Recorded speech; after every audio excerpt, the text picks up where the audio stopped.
In today's video, I'm going to teach you how to refresh Outlook inbox. If you're waiting on an important message or your email list looks a little out of date, a quick refresh often fixes it. We'll use Outlook on the web, and I'll keep things simple so you know exactly what to do and why it helps.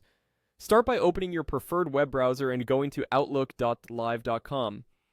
This is Microsoft's Outlook mail site, and it works best in a modern browser like Edge, Chrome, Firefox, or Safari. If you're not already signed in, you'll be prompted to sign in with your Microsoft account. Once you're in, you'll land on the Outlook home experience. From there, make sure you're in the Mail view. If you see options for Mail, Calendar, or other apps, choose Mail to focus on your emails. This ensures you're looking at your messages rather than your calendar or contacts. The Mail view shows your folders on the left and your message list in the center, which is where we'll be working. Next, in the left-hand pane, click on Inbox, and this is the folder where new emails arrive by default. If you use Focused Inbox, you may see tabs like Focused and Other at the top of the message list.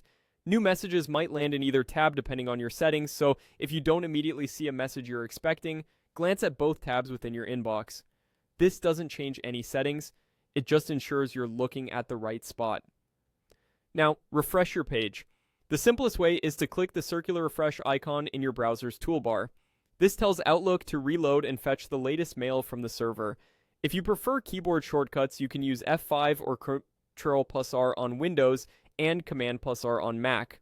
A refresh won't delete or change your emails. It simply updates what you see.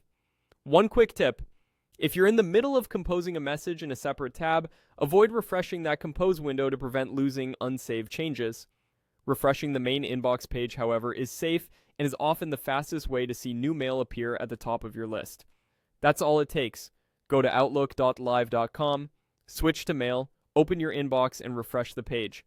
If your connection is stable, you should see the latest messages within a moment or two. Thanks for watching, and I hope this helps you keep your inbox up to date quickly and confidently.